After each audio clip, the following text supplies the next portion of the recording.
Mes salutations au nom du Seigneur Jésus à tout le monde. Partout où vous nous suivez, que Dieu vous bénisse. Trouvez cette opportunité encore, c'est une grâce que Dieu nous donne et nous devons en profiter afin de parler encore une fois de la parole de Dieu. Aujourd'hui, nous allons lire dans la première, nous allons lire dans les premiers chapitres de l'épître de Paul aux Colossiens. Nous prendrons le verset 15 et nous irons jusqu'au verset 23. Mais nous lirons également la seconde épître de Paul aux Corinthiens. Et là, nous serons au chapitre 5, les versets 16 jusqu'à 21. Nous lisons tous ensemble pour la gloire de Dieu. Et je continue à être content de votre présence. Que Dieu vous bénisse encore une fois. Merci, merci. Vous pouvez partager la vidéo. Vous pouvez également réagir en nous encourageant. Et Dieu nous bénira davantage. Et Dieu vous bénira également. Alors, nous lisons tous ensemble Colossiens chapitre 1er, verset 15. Et nous allons jusqu'au verset 23. Voici ce que dit la parole de Dieu. Les fils est l'image du Dieu invisible, les premiers-nés de toute la création. Car en lui ont été créées toutes les choses qui sont dans les cieux et sur la terre, les visibles et les invisibles, trône, dignité, domination, autorité. Tout a été créé par lui et pour lui. Il est avant toute chose et toute chose subsiste en lui. Il est la tête du corps de l'Église, il est le commencement, le premier-né d'entre les morts, afin d'être en tout le premier, car Dieu a voulu faire habiter toute plénitude en lui. 20. Il a voulu par lui tout réconcilier avec lui-même, tant ce qui est sur la terre que ce qui est dans les cieux, en faisant la paix par lui, par le sang de la croix. Et vous, qui étiez autrefois étrangers et ennemis par vos pensées et par vos mauvaises œuvres, il vous a maintenant réconciliés par sa mort dans le corps de sa chair, pour vous faire paraître devant lui saint, sans défaut et sans reproche. Si du moins vous demeurez fondés et inébranlables dans la foi, sans vous détourner de l'espérance de l'évangile que vous avez entendu, qui a été prêché à toute créature sous le ciel et dont moi, Paul, j'ai été fait ministre. Que le nom du Seigneur Jésus soit béni. Alors, nous allons également dans 2 Corinthiens chapitre 5, nous lisons aussi les versets 15, le verset 16 plutôt, et nous allons jusqu'au verset 21. La Bible nous dit ce qui suit. Ainsi, dès maintenant, nous ne connaissons personne selon la chair, et si nous avons connu Christ selon la chair, maintenant nous ne le connaissons plus de cette manière. Gloire à Dieu. Si quelqu'un est en Christ, il est une nouvelle création. Les choses anciennes sont passées. Voici, toutes choses sont devenues nouvelles. Et tout cela vient de Dieu. J'aime beaucoup ça. Et tout cela vient de Dieu, qui nous a réconciliés avec lui par Christ et qui nous a donné le ministère de la réconciliation. Verset 19. Car Dieu était en Christ, réconcilia le monde avec lui-même en n'imputant point aux hommes leurs offenses. Et il a mis à nous la parole de la réconciliation. Nous faisons donc les fonctions d'ambassadeurs pour Christ, comme si Dieu exhortait par nous. Nous vous en supplions au nom du Christ. Soyez réconciliés avec Dieu. C'est lui qui n'a point connu le péché, il l'a fait devenir péché pour nous, afin que nous devenions en lui justice de Dieu. Alléluia. Bien-aimés, bienvenue. Nous venons de lire des textes écrits par l'apôtre Paul. Je ne veux pas entrer dans la théologie paulinienne en profondeur, mais je veux que nous comprenions tous ensemble l'importance de Christ dans nos vies. Et ici, le sujet dont nous allons parler aujourd'hui s'intitule « La restauration des relations brisées ». La restauration des relations brisées. En d'autres termes, je veux que nous puissions parler de comment une relation brisée peut être restaurée. Comment une relation, une amitié, une connaissance qui était là, qui était bonne, est arrivée à être brisée et nécessite que cette relation-là soit rétablie. Il est très important de comprendre qu'il est facile que les relations se brisent, mais il n'est pas facile de les rétablir. Et c'est lui qui s'investit dans le rétablissement des relations, dans le rétablissement des amitiés, dans le rétablissement des bonnes relations. C'est un homme digne de valeur et digne de respect et d'honneur.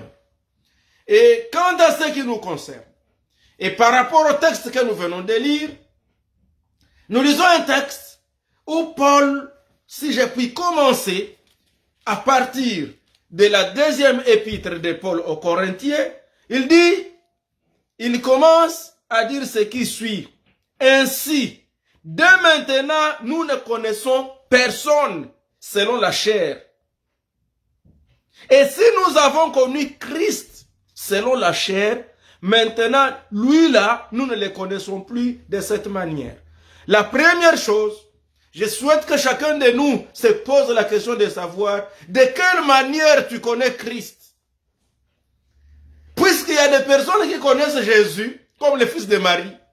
Il y a des personnes qui connaissent Jésus comme un prophète comme tous les autres. Il y a des personnes qui connaissent Jésus comme juste le fils de Joseph, un charpentier. Et d'autres qui l'ont connu comme un monsieur dont on a parlé, qui faisait du bien, qui donnait à manger à ceux qui avaient faim, il a distribué des pains, il était tout le temps autour de la mer de Galilée, et on l'a connu ainsi. Mais il y a d'autres qui les connaissent comme les sauveurs de leur vie, et qui ont compris que quand ils ont fait contact avec cet homme-là, leur vie a changé. Donc il s'agit donc de deux manières différentes de connaître Christ. Et Paul est en train de dire qu'il y a ceux qui ont connu Christ d'une manière charnelle, donc selon la chair. Mais lui il dit, mais nous autres aujourd'hui, nous ne les connaissons plus de cette manière. C'est tellement important pour moi, ce message, de comprendre qu'il y a différentes manières de connaître le Seigneur Jésus. Il y a des gens que tu trouves en cours de route, tu lui dis, bien-aimé, je voudrais te parler du Seigneur. Est-ce que tu connais Jésus? Il dit, oui, je le connais. Mais de quelle manière il le connaît?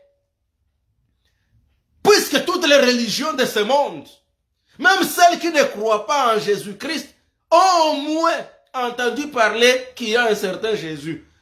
C'est-à-dire, eux aussi, ils connaissent Jésus. Mais de quelle manière ils le connaissent?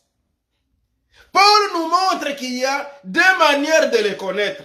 Les uns connaissent Jésus selon la chair et d'autres les connaissent d'une autre manière. Alors c'est cette autre manière-là dont Paul parle. C'est là que nous allons insister en sorte que si vous l'avez connu, parce qu'il dit au verset 17, si quelqu'un est en Christ, il est une nouvelle création. C'est-à-dire celui qui connaît Jésus, de la manière dont Paul veut nous enseigner, c'est quelqu'un qui est devenu une nouvelle création. Et il ajoute, les choses anciennes sont passées, voici toutes choses sont devenues nouvelles. Les choses anciennes sont passées. La vie ancienne est passée. La connaissance de Jésus selon la chair est passée. Et maintenant, toutes choses sont devenues nouvelles. Et au verset 18, il dit, et tout cela vient de Dieu, qui nous a réconciliés avec lui par Christ et qui nous a donné le ministère de la réconciliation. Quand je lis ce texte, je retrouve le mot réconciliation, le mot réconcilier, au moins 4 fois. Au verset 18, on nous dit, qui nous a réconciliés avec lui. Le deuxième, et qui nous a donné le ministère de la réconciliation. Le troisième mot qui ressort, c'est au verset 19, il dit, car Dieu étant en Christ, réconciliant le monde avec lui-même. Ça, c'est la troisième fois. En n'imputant point aux hommes leurs offenses, il les a mis en nous et il a mis en nous la parole de la réconciliation. C'est la 4e fois. Et au verset 20, nous faisons donc les fonctions d'ambassadeurs pour Christ. Comme si Dieu exhortait par nous, nous vous supplions, nous vous en supplions au nom de Christ, soyez réconciliés avec la 5e fois.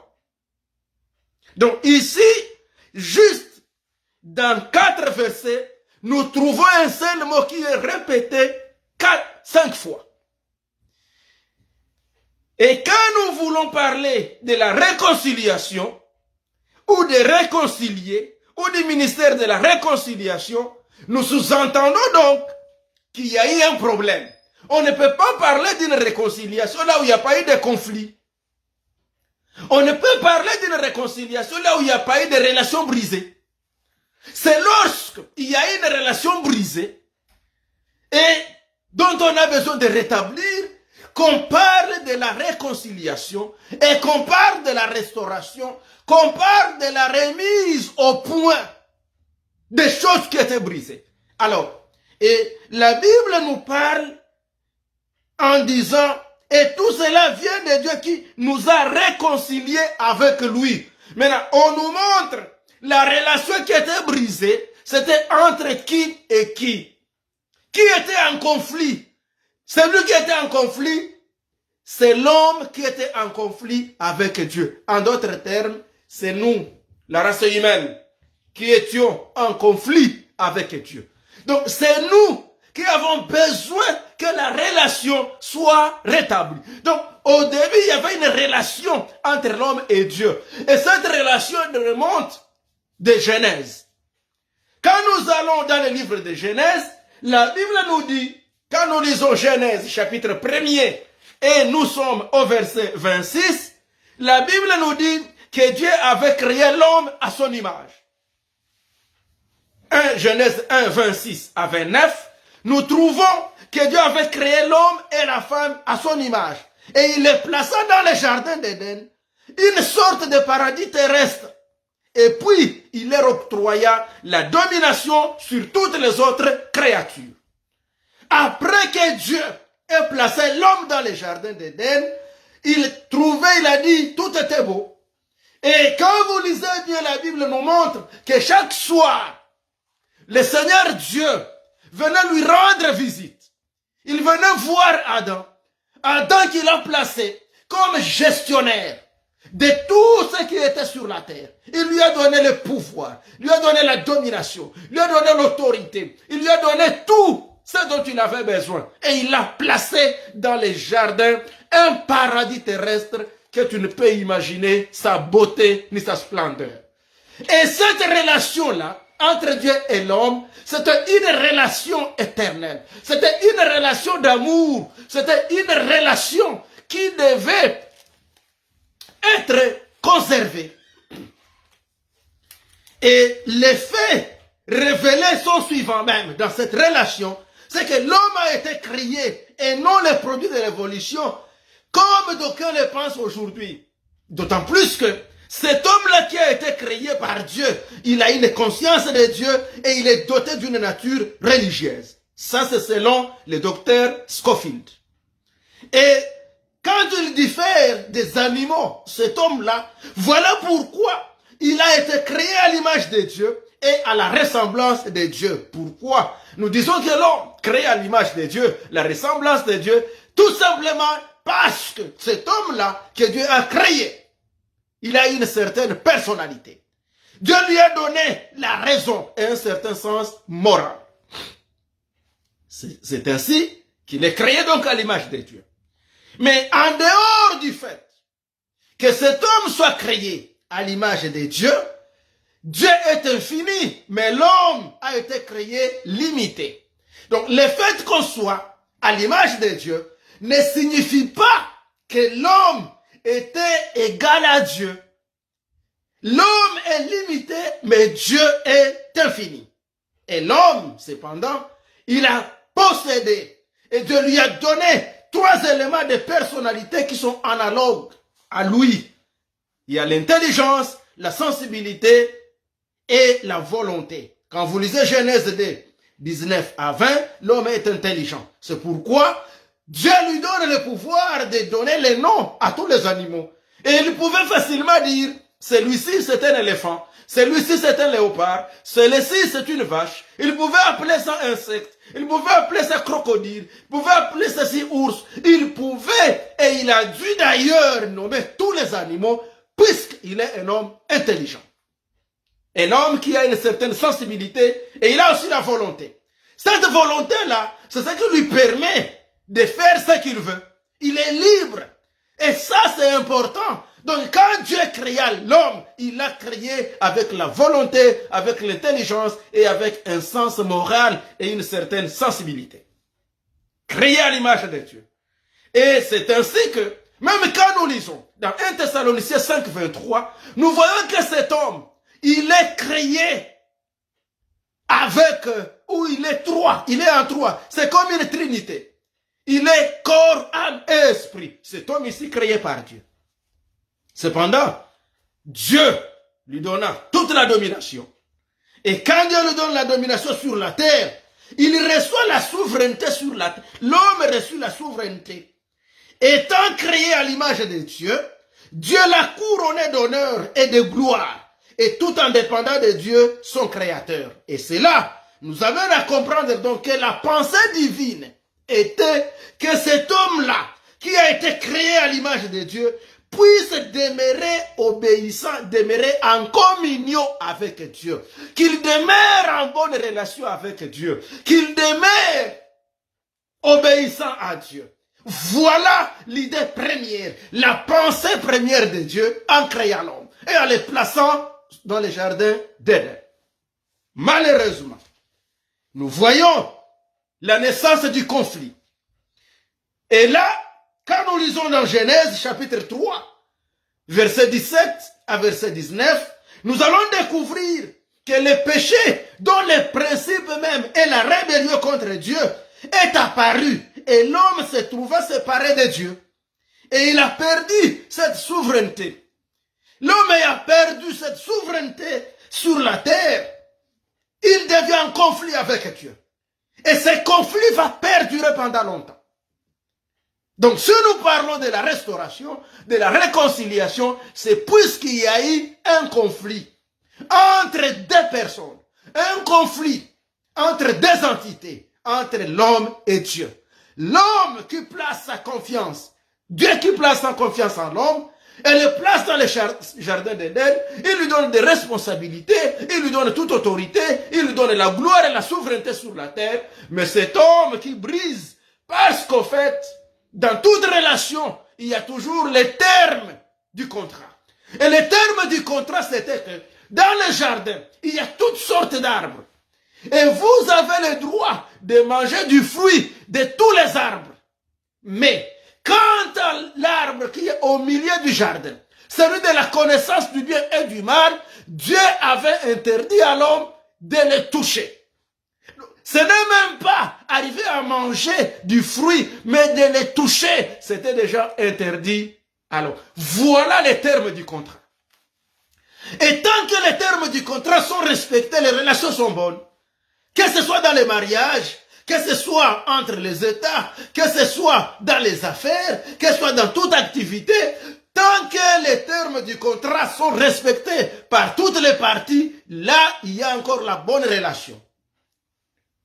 Notez bien, pour qu'il y ait guerre, ou pour qu'il y ait conflit, pour que les termes du contrat soient brisés, il suffit qu'une seule partie prenne l'initiative et le conflit a commencé. Ça signifie que la guerre requiert juste la volonté d'une seule personne ou d'une seule partie, alors que la paix requiert la volonté de toutes les deux parties.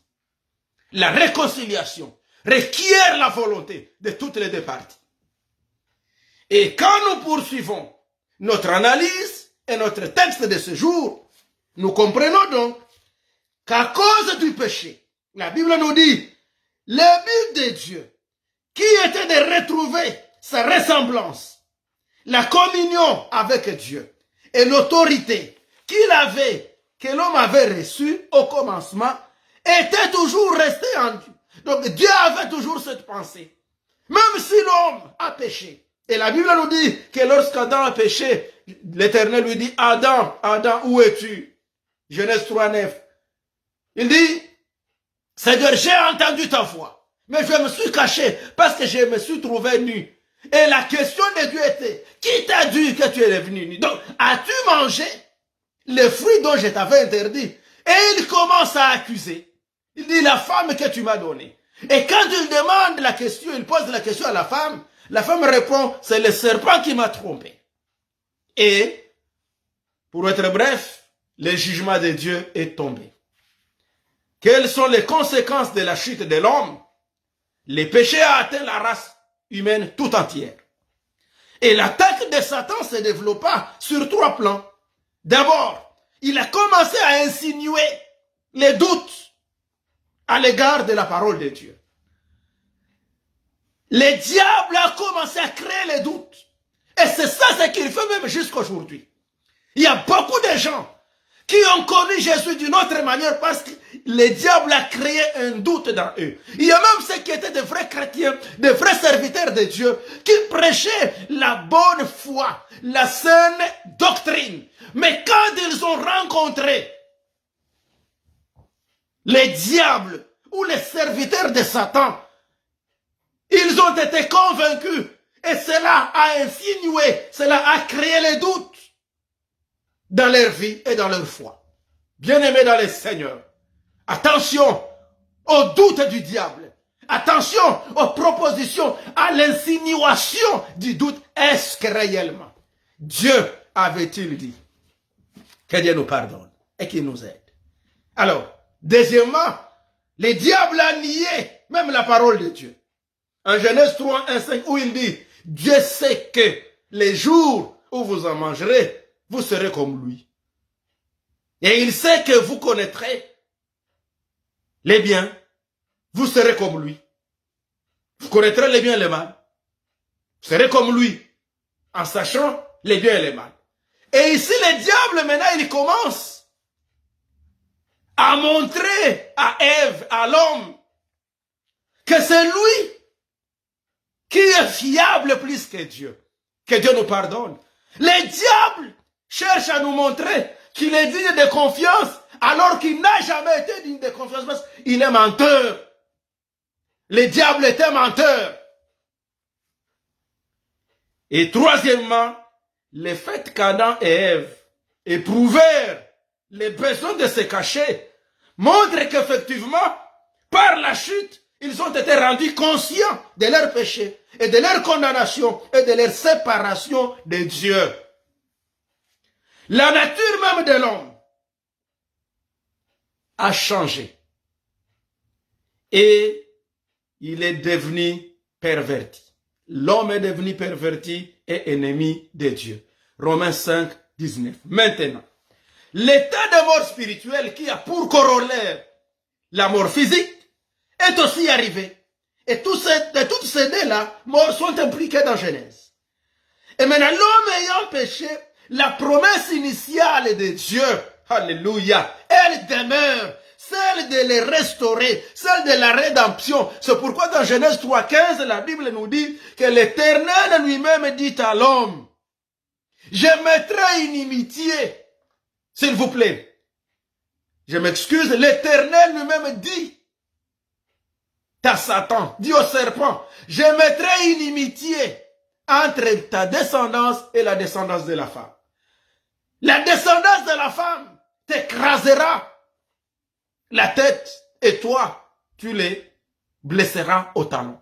Ici, c'est la parole de Dieu qui est en train de nous montrer que quand bien même la relation est brisée, le plan de Dieu, c'est la restauration de cette relation avec l'homme. Et c'est dans ce plan de restauration des relations avec l'homme que Dieu a envoyé son Fils unique, Jésus, dans le monde. Nous voyons donc que le péché de l'homme révolte, qu'il y a une révolte contre les commandements spécifiques de Dieu, il marque une transition entre la connaissance théorique et la connaissance expérimentale, même du bien et du mal. Et l'homme qui a péché, il entre dans les domaines de l'expérience morale, malheureusement d'une mauvaise façon. Alors qu'il pouvait entrer dans cette expérience de la connaissance du bien et du mal de la bonne manière. Puisque à la création, Dieu lui avait déjà donné toutes les capacités. Il a la volonté, il a la personnalité, il est intelligent. Donc il savait le bien et le mal, puisqu'il avait les termes même du contrat. Mais le diable l'a tenté. Et dès lors, l'homme a été chassé du jardin d'Éden. Il a été chassé de ce paradis terrestre.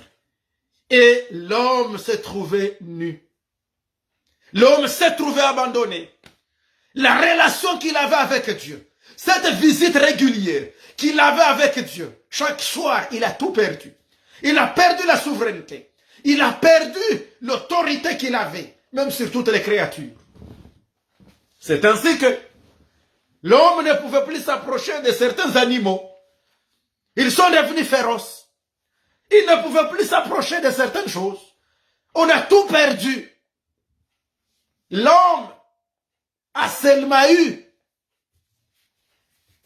dans la punition qu'il a eue, une seule ouverture. C'est de continuer le travail et de manger à la sueur de son front. Cette activité-là, c'est la seule punition, la seule récompense où l'homme a un petit intérêt. Parce que là, au moins, quand il travaille de ses propres forces, avec sa sueur, quand bien même il va suer, mais au moins, il peut encore retrouver les produits de sa sueur. Cependant, l'homme devait également, par rapport à Dieu, il était semblable à Dieu et il devient dissemblable. Semblable par la capacité personnelle de différencier le bien et le mal. Mais dissemblable, maintenant, c'est par son choix du mal au lieu du bien. Et dès lors, cela l'a rendu moralement responsable de ses actes. C'est ainsi, Paul, reconnaissant que l'homme a été en conflit avec Dieu, reconnaissant que l'homme s'est séparé de Dieu, la relation a été brisée. Alors Paul nous rappelle, nous dit, dès lors que Jésus est allé sur la croix, Jésus est mort sur la croix, il nous a réconciliés avec Dieu.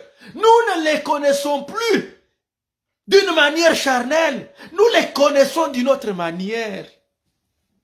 Donc tous ceux qui ont reçu Jésus comme Seigneur et Sauveur, quand ils sont en Christ, ils deviennent une nouvelle créature. Pourquoi? Parce que ils ne connaissent plus Jésus de la manière charnelle. Ils les connaissent d'une autre manière. Et il dit, et tout cela vient de Dieu. L'initiative de restaurer la relation, de restaurer cette relation entre Dieu et l'homme est venue de Dieu seul. Gloire au Seigneur Jésus. L'amour de Dieu. Il s'est dit, cet homme, je l'ai créé. Même si je regrette de l'avoir créé à cause de ce en quoi il est tombé. Mais dans mon amour, je vais le sauver. C'est pourquoi, quand il a trouvé Adam et est venu, lui-même, la Bible nous dit, il a pris la peau d'un animal.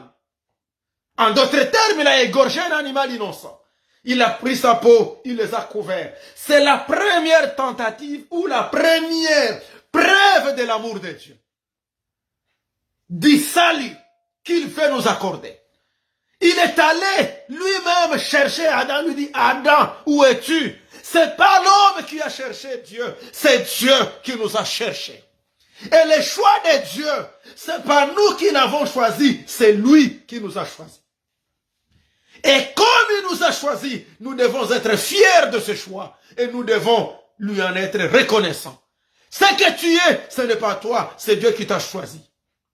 Et Paul dit, tout cela vient de Dieu. Tu es sauvé, ça vient de Dieu. Tu as un ministère, ça vient de Dieu. Tu as la paix, ça vient de Dieu. En d'autres termes, nous n'avons rien qui ne soit venu de Dieu. Et Paul, il explique, il dit, et tout cela vient de Dieu qui nous a réconciliés avec lui par Christ. Donc Dieu est le seul. L'homme a pris l'initiative de briser la relation et Dieu a pris l'initiative de la rétablir. Bien-aimé, tu peux avoir des amis, tu peux avoir des relations brisées. Bien sûr, il y a des relations dont on n'a pas besoin. Mais il y a des relations qu'il faut chercher à tout prix à restaurer. Et la restauration requiert la première chose. Pour qu'il y ait une réconciliation vraie et réelle, parmi les personnes qui étaient en conflit, faut-il d'abord qu'on reconnaisse qu'il y a un conflit, qu'on reconnaisse qu'il y a ça ne va pas, qu'on reconnaisse que les relations sont brisées. Il y a beaucoup de gens aujourd'hui qui ne s'approchent pas du salut, puisqu'ils se trompent et ils croient être dans le salut. Mais je vais vous dire, bien aimé dans le Seigneur, que ce soit dans nos relations conjugales, que ce soit dans ton foyer, que ce soit là où tu fais le travail, dans ton activité, dans tes affaires, partout où tu es, regarde si les relations sont encore au bon fixe. Si tes relations ne sont plus au bon fixe, avec tes parents, avec tes amis, avec tes connaissances, si tes relations ne sont plus au bon fixe, avec ton Dieu, bien-aimé, tu as besoin que ces relations soient restaurées au nom du Seigneur Jésus. Et seul Christ, la Bible dit, tout cela vient de Dieu. Seul Jésus-Christ est capable de nous réconcilier entre nous-mêmes, puisqu'il y a même des gens qui sont en conflit avec eux-mêmes. Tu es en conflit avec ta pensée, en conflit avec ta conviction, en conflit même avec tes principes. Tu as pris un certain nombre de principes et tu as des difficultés d'être fidèle à toi-même. C'est un conflit et tu as besoin que la bonne relation entre toi-même soit rétablie. Et c'est là, c'est notre prière que Dieu puisse t'aider à rétablir les relations qui ont été brisées. De deux, rétablir les relations avec les autres, avec tes voisins, avec tes amis, avec tes frères et sœurs, avec tes relations. Tu as besoin de rétablir ces relations. Nous sommes dans un monde en perpétuelle interconnexion. Il faut éviter de briser les relations et faire semblant comme si de rien n'était, comme si tu n'en as pas besoin, tu ne sais jamais. Les relations que tu penses être inutiles aujourd'hui peuvent te coûter cher pour les rétablir demain. Nous voyons un homme, Ésaü, qui a cédé son droit d'aînesse, une relation qu'il avait eue de Dieu et de son père, les droits d'aînesse. Il dit, à quoi me sert les droits d'aînesse pendant que j'ai faim, que Jacob me donne juste les mets, je vais manger et je lui cède mon droit d'aînesse. Il y a des gens qui ont brisé des relations à cause de la nourriture, à cause d'un peu d'argent. Tu prends des dettes, tu ne veux pas les payer et tu vois, tu trouves que c'est normal. Ça risque de te revenir un jour et te coûter cher dans ta vie relationnelle. Et Ésaü, un jour, il a pleuré, la Bible nous dit dans Hébreu, il a pleuré, il a voulu que sa relation, que son droit d'aînesse lui soit rétabli. Mais la Bible dit, il a pleuré et il ne l'a plus retrouvé. Attention, il y a ce que tu peux perdre sans et ne plus jamais le retrouver. Mais la grâce que tu as, c'est que le Seigneur Jésus, lui, il est encore disponible. La relation avec Dieu est encore disponible. Tu peux encore prier pour son rétablissement. Et Paul nous dit que tout cela vient de Dieu. Et pour restaurer cette relation, Dieu lui-même a pris l'initiative de nous réconcilier avec lui par Christ. Comment? Il nous a même, nous aussi, donné le ministère de la réconciliation. Et quand nous lisons dans Romains, chapitre 5, verset 10, c'est là que nous voyons comment Christ lui-même, comment Dieu lui-même nous a rétablis dans cette relation. La Bible nous dit, Romains 5, verset 10, je lis rapidement, la Bible dit, où je commence au verset 8, mais Dieu prouve son amour envers nous en ce que, lorsque nous étions encore des pécheurs, Christ est mort pour nous. À plus forte raison, maintenant que nous sommes justifiés par son sang, serons-nous sauvés par lui de la colère. Car si, lorsque nous étions ennemis, nous avons été réconciliés avec Dieu par la mort de son Fils, à plus forte raison, étant réconciliés, serons-nous sauvés par sa vie. Amen. Ce qui nous réconcilie. Donc, pour que Dieu rétablisse notre relation avec lui, il a dû sacrifier son Fils, Jésus. Il a envoyé Jésus sur la terre. Et Jésus a accepté l'ignominie. Jésus a accepté tout ce qu'on lui a fait souffrir. La passion. On l'a flagellé. On l'a frappé. On l'a percé. Le sang a coulé dans ses côtes. On l'a couronné de piles. Jésus, on l'a brutalisé comme un brigand, un voleur. Et pourtant, nul n'était comme lui.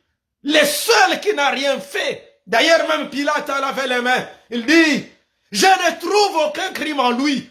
Mais Jésus, on l'amène comme un mouton à la boucherie. Et quand on l'amène Jésus jusqu'à la croix, on l'a tué.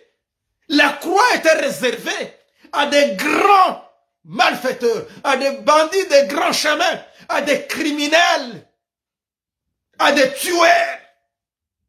Et Jésus a accepté de prendre notre place pour nous donner sa place. Le rétablissement des relations avec Dieu n'est possible qu'avec Jésus. En d'autres termes, pour une bonne réconciliation entre nous et Dieu, on a eu besoin de médiateurs. 1 Timothée 2:5, car il y a un seul Dieu, un seul baptême, une seule foi, et un seul médiateur entre Dieu et les hommes, Jésus-Christ, homme. Le seul qui nous a réconciliés. Je souhaite que nous comprenions que la relation était brisée avec Dieu. On ne pouvait pas appeler Dieu notre Père. Mais gloire soit rendue à notre Seigneur Jésus-Christ, qui, quand nous lisons dans Jean, chapitre 20, la Bible nous dit ce qui suit. Lorsque Jésus est ressuscité, Jean chapitre 20, écoute ce qu'il dit à Marie, qui vient la voir et qui vient le voir et qui voudrait le toucher. Ici, nous sommes au verset 17. Et nous allons lire ce qui suit. Jean 20, 17. Jésus lui dit, ne me touche pas, car je ne suis pas encore monté vers mon Père. Mais, va trouver mes frères et dites-leur que je monte vers mon Père et votre Père, vers mon Dieu et votre Dieu. Alléluia. Nous étions sans Père. Nous étions sans Dieu. C'est Jésus, quand il a accepté la mort sur la croix, il est mort, il a été crucifié, il a été enseveli. À sa résurrection, il déclare à Marie, il dit, ne me touche pas, va dire à mes frères que je monte vers mon Père, et qui est également maintenant votre Père. La relation est rétablie. Et quand la relation est rétablie, Jésus-Christ nous donne Dieu le Père comme Père. Est-ce que vous comprenez que c'est Jésus qui nous a donné Dieu comme Père? Puisque normalement nous autres, nos pères, Jésus disait votre Père, vous c'est le diable. Mais Jésus nous a tirés des mains du diable pour nous donner Dieu, Adonai, le Créateur comme Père. C'est pourquoi nous pouvons maintenant dire, notre Père qui es aux cieux, que ton nom soit sanctifié, que ton règne vienne, que ta volonté soit faite sur la terre. Donne-nous aujourd'hui notre pain quotidien. Nous disons tout ça, toutes ces prières, puisqu'il y a quelqu'un qui a rétabli la relation. Lorsque l'homme fuyait dans le jardin d'Éden, après avoir péché, il ne pouvait plus appeler Dieu son Père. Il ne pouvait plus prier. Adam et Ève ne pouvaient plus prier. Mais si nous prions aujourd'hui, c'est puisque la relation a été rétablie. Et en revenant chez Paul aux Corinthiens, il ajoute, il dit, car Dieu était en Christ, réconcilia le monde avec... Donc quand Jésus était sur la croix, Dieu était en Christ. Donc quand on voyait Jésus sur la croix, un homme, Dieu était en lui, en train de réconcilier le monde avec lui.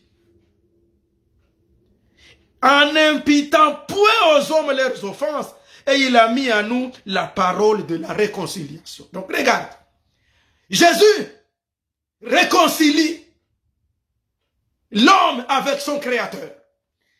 Et quand Jésus veut aller au ciel, il nous laisse le ministère de réconciliation. En d'autres termes, il nous donne aussi la parole pour qu'à partir de cette parole, nous parlions aux hommes que ceux-là qui sont en conflit avec Dieu, s'ils croient au Seigneur Jésus, ils peuvent aussi être réconciliés et rétablir les relations et restaurer la relation qui était brisée. Je ne sais pas quel est ton cas aujourd'hui. Tu as une relation brisée avec Dieu. Le péché a fait que ta relation soit brisée. Mais une nouvelle opportunité vous est offerte. Nous est offerte pour rétablir la relation. Si tu crois au Seigneur Jésus, comme Seigneur et Sauveur, et si tu décides d'abandonner le péché, la Bible nous dit, il est fidèle et juste pour nous pardonner et nous purifier de toute iniquité. Et il effacera tes péchés. C'est ainsi que si quelqu'un est en Christ, il devient une nouvelle création. Lorsque la relation a été rétablie, lorsque la relation entre Dieu a été restaurée, nous sommes devenus une nouvelle création. Les choses anciennes sont passées, voici toutes choses sont devenues nouvelles. Que Dieu nous bénisse. Voulant conclure, je dis ce qui suit. Nous faisons donc les fonctions d'ambassadeur pour Christ. Un ambassadeur, c'est un représentant de son gouvernement dans un autre pays. Nous là, les hommes de Dieu, sont des ambassadeurs. Nous sommes des représentants de Dieu sur la terre. Nous devons donc nous comporter pas comme les gens de ce monde où nous sommes, mais nous comporter comme des passagers, nous comporter comme des ambassadeurs. Aucun ambassadeur d'un pays ne peut se mixer dans les affaires privées de notre pays. Il ne peut se mixer dans les désordres des autres pays. Un ambassadeur comprend sa fonction, il comprend son poste et il fait respecter l'honneur de son pays dans le pays où il est. Nous également, si réellement nous sommes devenus ambassadeurs de Christ, nous devons faire respecter le royaume de Dieu sur la terre. Que Dieu nous bénisse. Enfin, comme sur Dieu exhorté par nous, effectivement. Donc là où nous sommes, il faut qu'on voie que ce n'est pas nous, c'est Dieu. nous en vous supplions, vous aussi, soyez réconciliés avec Dieu. Bien-aimé, sois réconcilié avec Dieu. Regarde ta relation avec Dieu. Est-ce que ta relation avec Dieu est encore au bon fixe? Regarde ta relation. Chez les Colossiens, en concluant, Paul dit, il a voulu par lui tout réconcilier avec lui-même. Le Seigneur veut réconcilier ta pensée avec Dieu. Tes émotions. Il veut réconcilier tout ton être, toute ta vie avec lui. Tant ce qui est sur la terre que ce qui est dans les cieux, en faisant la paix par lui, par le sang de sa croix. Jésus a accepté d'aller sur la croix. Jésus a accepté d'aller sur la croix pour qu'il puisse te réconcilier. Regarde, il rétablit nos relations. Et là, je me résume en disant ce qui suit. Lorsque nous acceptons Jésus comme Seigneur et Sauveur, il rétablit notre relation avec Dieu. Il nous amène aussi à rétablir nos relations avec nous-mêmes. Tu te sens que réellement tu es en paix. Tu sais, il y a des gens qui ont commis des péchés qui ne savent même pas se pardonner eux-mêmes. À supposer que tu es une dame et tu avais fait un avortement. Et après ton avortement, lorsque tu as voulu avoir un enfant, tu ne l'as plus jusqu'à maintenant, ça fait plusieurs années. Et tu continues à te condamner, tu te dis, j'avais mal fait d'avorter, sinon c'est peut-être laisser l'enfant que j'aurais pu avoir. Et tu te sens culpabilisé toute ta vie.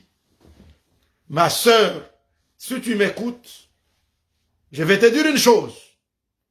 Reçois le Seigneur Jésus comme Seigneur et Sauveur. Fais-lui confiance. Répands-toi là où tu es. Il va te pardonner et il va ouvrir ton ventre pour te donner un enfant, afin qu'il te prouve qu'il a rétabli, il a restauré ta relation avec lui. Il y a des choses que les gens commettent dans leur corps. Personne ne le voit, personne ne connaît, mais la personne elle-même sait que j'ai brisé ma relation avec moi-même, que j'ai brisé ma relation avec Dieu. Et tu ne peux le dire à personne. L'occasion vous est offerte aujourd'hui de pouvoir vous lever là où vous êtes. Et vous allez prier avec moi. Et je veux prier. Et le Dieu des cieux, créateur des cieux et de la terre, Adonai, le seul vrai Dieu que je prie, il va vous visiter. Je vais également prier pour votre famille, pour votre vie. C'est un moment très important. Tu as fait bien, tu as été présent à cet enseignement d'aujourd'hui. Et tu as compris que la relation était brisée au début. Mais Jésus, mais Dieu par son amour, il nous a envoyé le Seigneur Jésus. Il a accepté l'ignominie, il a accepté la souffrance, il a tout enduré pour que toi, tu sois en paix avec lui. Sois en paix avec toi-même, sois en paix avec tes voisins, sois en paix au travail, sois en paix dans tes affaires, sois en paix avec Dieu et ta vie ne sera plus la même. Prions. Répète avec moi. Seigneur mon Dieu, au nom de Jésus-Christ, je viens auprès de toi. Je te demande pardon. Je te demande de m'aider. J'ai des relations qui ont été brisées. Et je voudrais qu'elles soient rétablies. J'ai besoin de la restauration. Restaure mon âme. Restaure ma relation avec toi, ô Père éternel. Restaure ma vie. Restaure mes entreprises. J'ai besoin que tu puisses restaurer mes connexions pour que ma vie soit réellement une nouvelle création.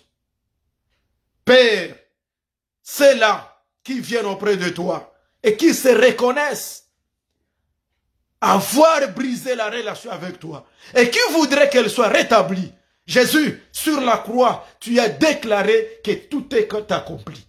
Pardonne tes enfants, sanctifie-les et rétablis les relations. Au nom du Seigneur Jésus. Lorsque tu as fini à rétablir la relation, tu as dit à Marie, va vers mes frères et dites-leur que je m'en vais auprès de mon Père et qui est aussi leur Père, auprès de mon Dieu et qui est leur Dieu. Merci Jésus d'avoir fait d'Adonai notre Père et notre Dieu. Bénis tout un chacun et rétablis la relation, restaure les relations brisées au nom de Jésus. Amen. Que Dieu vous bénisse et qu'il restaure vos relations au nom de Jésus. Amen.